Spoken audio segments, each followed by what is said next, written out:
ये दोस्तों, आज हम मोल कॉन्सेप्ट के पार्ट 2 का वीडियो लेके आ गया हूँ। ठीक है, तो सबसे पहले मेरा सवाल क्या है कि एक मोल कार्बन को 16 ग्राम ऑक्सीजन में जलाया जाता है तो CO2 की मात्रा ज्ञात कीजिए। तो सबसे पहले यहाँ क्या दिया हुआ है, एक मोल कार्बन दिया हुआ है। कार्बन कितना मेरा है, एक मोल। इसके आपका 16 ग्राम CO2 दिया हुआ है। तो सबसे पहले 16 ग्राम जो आपका 16 ग्राम O2 दिया हुआ है, 16 ग्राम O2 दिया हुआ है। ठीक है, तो अब इसकी मोल की संख्या पहले आप निकाल लीजिए। तो मोल की संख्या आपका क्या होता है, दिया गया द्रव्यमान 16 ग्राम दिया हुआ है और O2 का मोलर द्रव्यमान कितना होगा, O2 का मोलर द्रव्यमान 16 गुना 2 यानी 32। यानी ये जो 16 ग्राम O2 है, ये 16 ग्राम O2 कितना मोल है, हाफ मोल है। कितना मोल है आपका, हाफ मोल। एक मोल कार्बन है और 16 ग्राम O2 का मतलब हाफ मोल O2। यहां से मैंने उसका मोल निकाल लिया। इससे बोल रहा है कि कितनी मात्रा में आपका CO2 बनेगा, कितनी मात्रा में आपका CO2 बनेगा। ठीक है, ये आपका सवाल है। ठीक है, चलिए, तो ये आपको सबसे पहले मोल की संख्या इसमें आपको निकाल लेना है। ठीक है, 16 ग्राम O2 की मोल की संख्या आपको निकाल लेना है। इसके बाद क्या करेंगे, ध्यान दीजिएगा। तो एक मोल कार्बन है और हाफ मोल आपका क्या है, O2 है, तो उससे कितना CO2 बनेगा ये आपका पूछा है। ठीक है, तो इस क्वेश्चन को करने से पहले हमको एक कॉन्सेप्ट समझ में आना चाहिए, जिससे आप समझिए कि मान लेते हैं कि हमको चाय बनाना है। हमको क्या बनाना है, चाय बनाना है। ठीक है, तो इसके लिए क्या क्या सामग्री लगता है, चीनी लगता है, दूध और चाय पत्ती ठीक है, तो मान लिया जाए कि मेरे पास 1 केजी चीनी है। ठीक है, 1 लीटर मेरे पास दूध है। मेरे पास 1 केजी चीनी है, 1 लीटर दूध है, लेकिन जो मेरे पास चाय पत्ती है वो 0.5 ग्राम है, यानी या फिर 5 ग्राम है मान लेते हैं, या फिर चलिए 1 ग्राम है। मेरे पास चीनी 1 केजी है, दूध 1 लीटर है, लेकिन चाय पत्ती कितना है, 1 ग्राम है। तो आप हमको बताइए कितने आदमियों का चाय बन सकता है इससे। तो आप कहिएगा कि सर इसमें चाय पत्ती 1 ग्राम है, तो इस 1 ग्राम चाय पत्ती से जितना चाय बनेगा उतने आदमियों का चाय बन सकता है। 1 ग्राम चाय पत्ती से जितना चाय बनेगा उतने आदमियों का चाय बन सकता है। तो कहने का मतलब क्या हो गया, जब इस तरह का सवाल आपके एग्जाम में दे दे तो ये होता है अभिकर्मक। जिस अभिकर्मक का मान सबसे कम होता है, जिस अभिकर्मक का मान सबसे कम होता है, उत्पाद उसके अनुसार बनता है।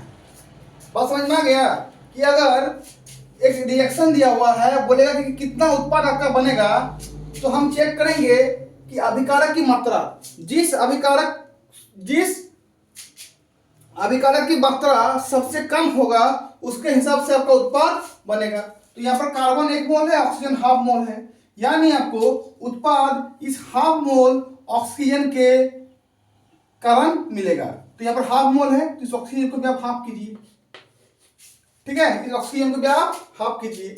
यानी अगर हम 1 मोल कार्बन को हाफ मोल ऑक्सीजन में दहन करेंगे तो हमको कितना मिलेगा, हाफ मोल कार्बन डाइऑक्साइड। ठीक है, चलिए ये चीज को समझ में आ गया।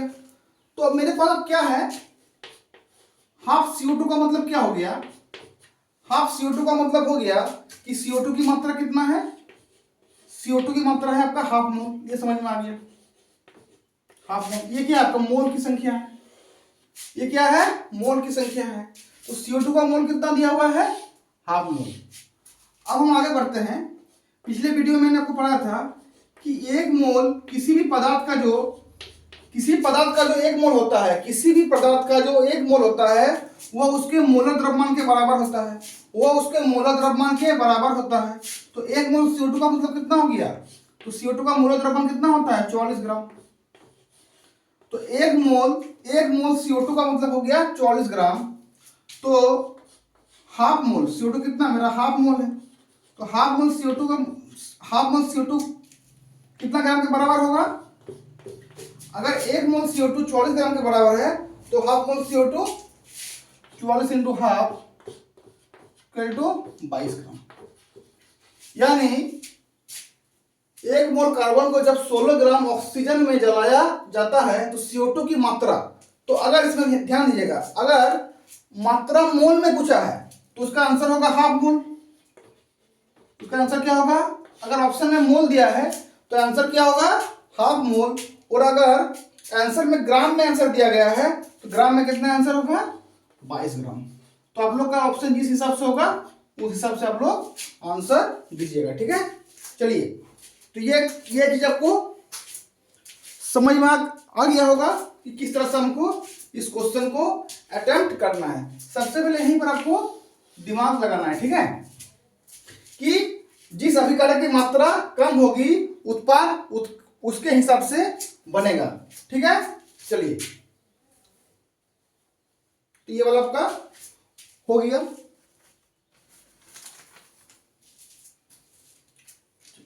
आगे बढ़ते हैं।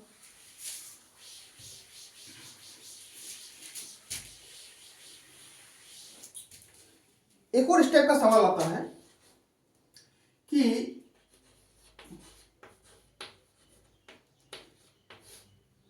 कितने मोल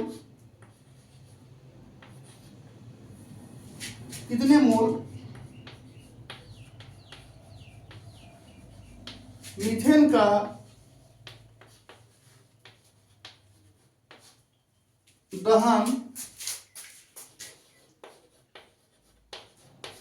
पर, कितने मोल मीथेन का दहन करने पर, कितने मोल मीथेन का दहन करने पर 22 ग्राम CO2 प्राप्त होगा। ठीक है, तो यहां पर सबसे पहले हम लोग एक इक्वेशन बना लेते हैं। ये होता है मीथेन, पता ही होगा आप लोग को। ये क्या होता है? मीथेन। यानी मीथेन का दहन करना है हमको। दहन मतलब O2 के साथ अभिक्रिया। तो CH4 जब O2 के साथ अभिक्रिया करेगा तो क्या होता है? मीथेन का दहन करने पर क्या होता है? CO2 और H2 गैस निकलता है, यही ना होता है? मीथेन का दहन करने पर क्या होता है? CO2 और H2 गैस निकलता है। तो सवाल आपका यह है कि कितने मोल, यहाँ पर मोल की संख्या मीथेन का आपको निकालना है, कितने मोल मीथेन का दहन करने पर आपको 22 ग्राम CO2। तो आइए समझते हैं 22 ग्राम CO2 का मतलब। तो 22 ग्राम CO2 दिया है तो उसकी मोल की संख्या क्या कर लीजिए। तो मोल की संख्या कितना होगा CO2 का? मोल की संख्या CO2 का कितना होगा? तो दिया गया द्रव्यमान कितना दिया गया? 22 ग्राम दिया गया है।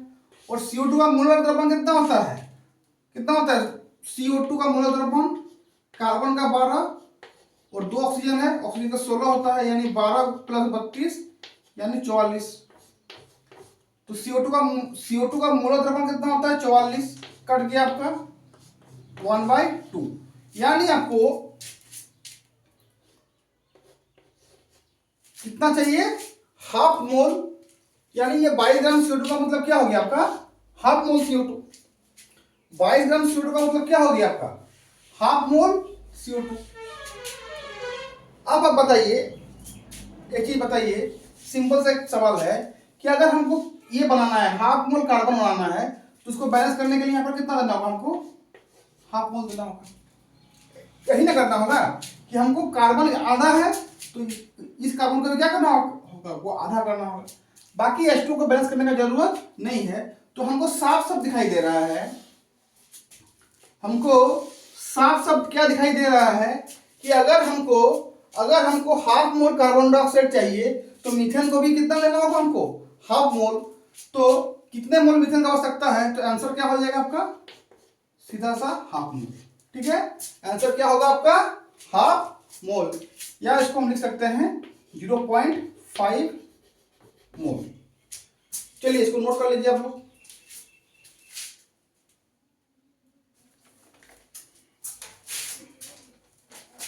नोट कीजिए इसको आप लोग जल्दी।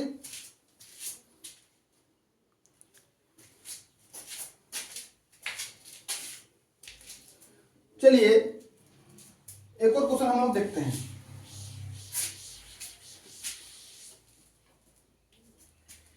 क्वेश्चन है 1 ग्राम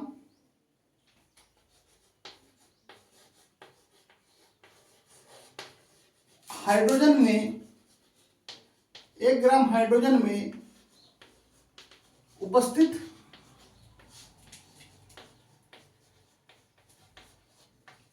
परमाणुओं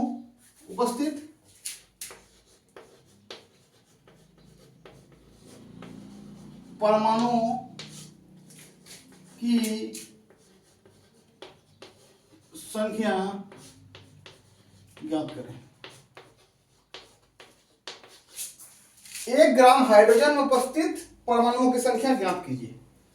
तो सबसे पहले इस सवाल को कैसे करना है, जब भी आपको हम एक चीज मोल कॉन्सेप्ट के पार्ट 1 में बताए हैं कि जब भी आपको परमाणु का संख्या पूछेगा, जब भी आपको परमाणु की संख्या निकालने पूछेगा या अणुओं की संख्या निकालने पूछेगा या आयनों की संख्या निकालने पूछेगा, अणु की संख्या, परमाणु की संख्या या आयनों की संख्या निकालने पूछेगा, तो आपको एक चीज याद होना चाहिए कि हमको कहीं ना कहीं मोल निकालना है, कहीं ना कहीं हमको मोल निकालना है। जब तक हम मोल की संख्या नहीं निकालेंगे ये चीज हमको नहीं मिलेगा।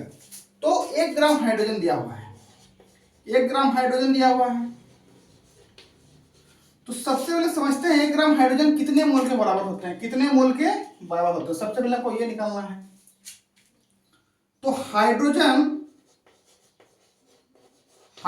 की मोल की संख्या या मोल, हाइड्रोजन का मोल बराबर क्या होगा बताइए। दिया गया द्रव्यमान, कितना द्रव्यमान दिया गया है, 1 ग्राम दिया गया है, बटे मोलर द्रव्यमान। तो हाइड्रोजन का मोलर द्रव्यमान कितना होता है बताइए। हाइड्रोजन का मोलर द्रव्यमान होता है आपका 1। कितना होता है आपका, 1 होता है। तो कितना हो जाएगा, यहां पर कट जाएगा तो 1 मोल। कितना होगा आपका, 1 मोल। और 1 मोल में अणुओं की संख्या कितना होता है, 6.022 इंटू 10⁻23, 10⁻23। तो 1 ग्राम हाइड्रोजन में उपस्थित परमाणु की संख्या कितना होगा, 6.022 इंटू 10⁻23। बनाने का प्रोसेस क्या है कि परमाणु की संख्या पूछा है, इसलिए हमको मोल निकालना पड़ेगा। तो मोल कैसे निकलेगा, तो इस विधि से निकलेगा। हाइड्रोजन का मोल दिया गया द्रव्यमान बटे मोलर द्रव्यमान, तो ये हो जाएगा। ठीक है, चलिए तो ये एक बार आप नोट कर लीजिए। ठीक, चलिए इसी क्वेश्चन को अगर परीक्षा में थोड़ा सा मॉडिफाई कर दिया और इसको थोड़ा सा हार्ड, थोड़ा सा इसका लेवल अगर बढ़ाना चाहे तो क्या करेगा, देखिए इसी क्वेश्चन को थोड़ा सा अगर इसका लेवल बढ़ाना चाहिए तो एक टर्म से लिखेगा, 1 ग्राम हाइड्रोजन गैस में उपस्थित 1 ग्राम हाइड्रोजन गैस में उपस्थित परमाणुओं की संख्या ज्ञात कीजिए। तो यहां पर आपको यहां पर एक चीज लिख दिया, हाइड्रोजन गैस। तो ये जब गैस लिख दिया तो आपको ये समझ में आना चाहिए कि ये हाइड्रोजन गैस सिर्फ हाइड्रोजन नहीं है, ये हाइड्रोजन गैस सिर्फ H नहीं है।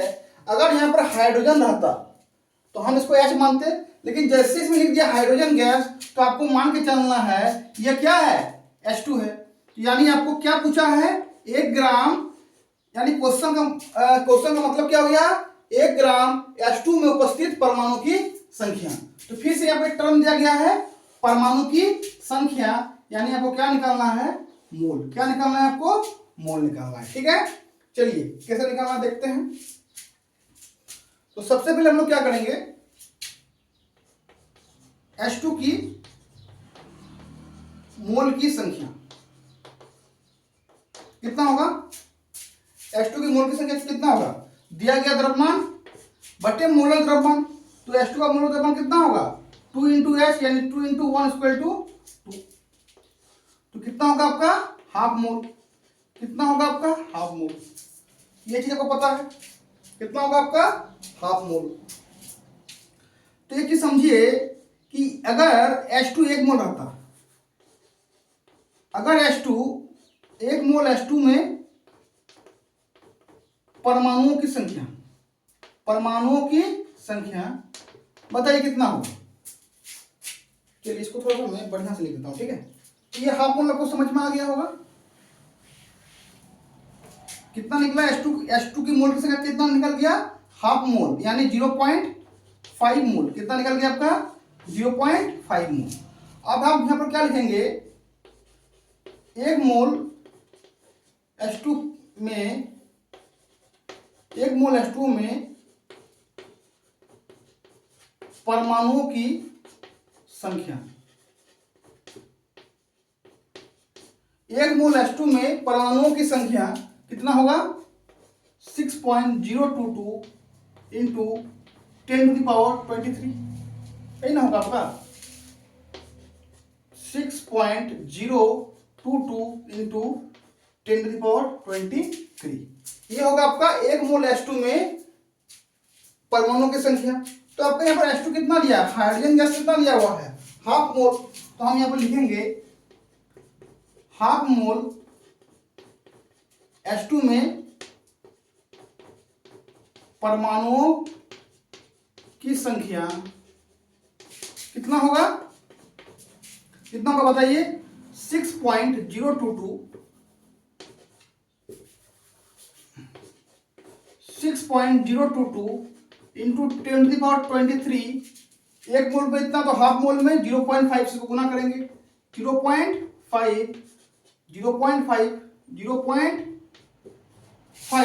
तो उसका गुना करने पर आंसर कितना आएगा, 3 या फिर आप एक काम कीजिए सहूलियत के लिए, इसको आप 0.5 मोल माने ना, इसको हाफ मोल मान के चलिए। कितना मोल मान के चलिए इसको आप लोग, हाफ मोल। तो यहाँ पर हम कर देंगे 1/2,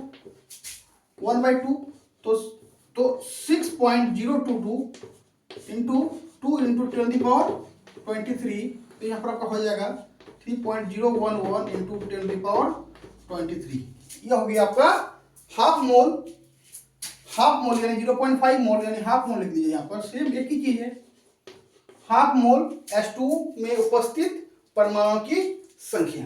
तो आपको चेक करना है कि अगर हाइड्रोजन दिया है तो उसके हिसाब से बनाएंगे, अगर गैस दिया है तो इसके हिसाब से बनाएंगे। अगर आपको ऑक्सीजन लिखा रहेगा कि 1 ग्राम ऑक्सीजन, तो आपको O मानिएगा, लेकिन आपको अगर बोल दिया 1 ग्राम ऑक्सीजन गैस, तब आपको O2 मानना है। तो ये सब चीज आपको ध्यान में रखना है, ठीक है। चलिए इसको नोट कीजिए, इसको नोट कीजिए।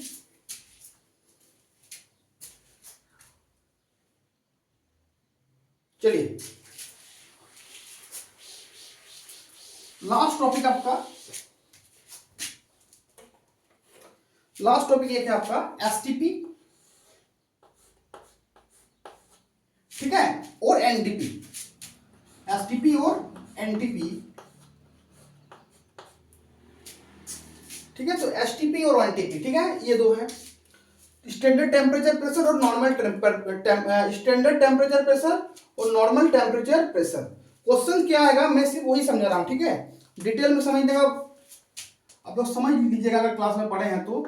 एग्जाम में जो अप्रोच करना है क्वेश्चन बनाने के लिए, तो एग्जाम में जो आपको अप्रोच करना है, एसटीपी और एनटीपी को आप एक ही मान के चलिए कि एसटीपी बराबर एनटीपी। इससे सिर्फ हमको क्या निकालना है, इससे हमको सिर्फ आयतन निकालना है। क्या निकालना है हमको, आयतन, कि एसटीपी या एनटीपी पर 1 मोल का आयतन होता है 22.4 लीटर। बस आपको सिर्फ यही रखना है कि अगर कोई एसटीपी या एनटीपी पर दिया गया है तो उसके 1 मोल का आयतन कितना होगा, 22.4 लीटर। 22.4 लीटर। किसी भी गैस का एसटीपी या एनटीपी पर 1 मोल में कितना आयतन होगा, 22.4 लीटर। ये सिर्फ आपको समझना है, ये सिर्फ आपको जानना है एग्जाम में क्वेश्चन बनाने के लिए। ये टर्म सिर्फ आपको जानना है कि एसटीपी या एनटीपी पर किसी भी गैस का एसटीपी या एनटीपी पर किसी भी गैस का 1 मोल में 22.4 लीटर आयतन होता है। बस आपको ये टर्म जानना है।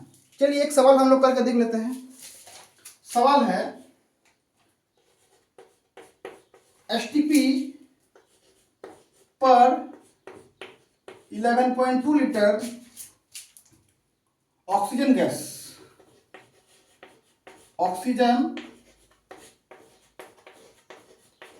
गैस में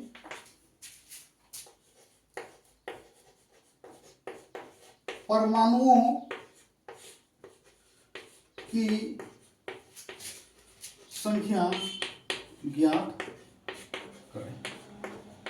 ये सवाल है आपका कि एसटीपी पर 11.2 मोल ऑक्सीजन गैस में परमाणुओं की संख्या ज्ञात कीजिए। ठीक है, तो एक चीज यहां देखिए, ध्यान दे रहा है, परमाणुओं की संख्या यानी क्या निकालना है, मोल। ये चीज तो क्लियर हो गया कि परमाणुओं की संख्या पूछा है यानी मोल निकालना है। चलिए ठीक है, अच्छा ठीक, तो 11.2 लीटर ऑक्सीजन गैस का मतलब क्या होता है, तो समझिए। अभी मैंने आपको क्या बताया कि अगर मान लेते हैं कि 22.4 लीटर ऑक्सीजन गैस रहता तो हम समझते कि ये कितना है, 1 मोल है। समझिएगा मेरे बात को कि अगर 22.4 लीटर ऑक्सीजन गैस रहता तो हम समझते कि यह 1 मोल के बराबर है, लेकिन इसमें दिया गया है 11.2 लीटर। 11.2 लीटर गैस दिया हुआ है, यानी आयतन आधा दिया है, तो वहां पर हम मोल को आधा कर देंगे, तो कितना हो जाएगा, ये हाफ मोल के बराबर। कितना होगा, ये हाफ मोल के बराबर। यानी क्या हो गया, 22.4 लीटर O2 गैस में 1 मोल होता है, यहाँ पर आयतन क्या हो गया, आधा हो गया। 22.4 में आधा करेंगे तो 11.2 आएगा, तो अगर आयतन आधा हो गया तो मोल भी क्या हो जाएगा, आधा हो जाएगा। यानी जो आपको निकालना है, क्या निकालना है, आपको निकालना है हाफ मोल। आपको क्या निकालना है इसमें, हाफ मोल O2 में परमाणुओं की संख्या। परमाणुओं की संख्या कितना होगा बताइए। अब यही निकालना है ना कि हाफ मोल O2 में परमाणुओं की संख्या। तो हमको पता है, क्या पता है कि 1 मोल में कितना होता है, 1 मोल O2 में, 1 मोल O2 में परमाणुओं की संख्या इतना होता है। 1 मोल यहां पर लिख देते हैं, 1 मोल O2 में परमाणुओं की संख्या कितना होगा, 6.022 इंटू 10⁻23। ये तो पता ही है कि 1 मोल O2 में कितना होगा, 1 मोल O2 में, चलिए यहाँ पर थोड़ा छोटा जगह है, हम यहाँ लिख देते हैं। ठीक है, 1 मोल O2 में परमाणुओं की संख्या कितना होगा, 6.022 इंटू 10⁻23। तो अगर 1 मोल O2 में परमाणु की संख्या इतना हो गया, तो हाफ मोल O2 में परमाणु की संख्या कितना होगा, इसमें हाफ को गुना कर देंगे, तो क्या हो जाएगा, 2 से भाग लगेगा। अभी निकाले हम 3.011 इंटू 10⁻23। ये आपका होगा आंसर, ये आपका आंसर होगा। ठीक है, तो ये चीज आपको समझ में आ गया होगा, एक बार नोट कर लीजिए।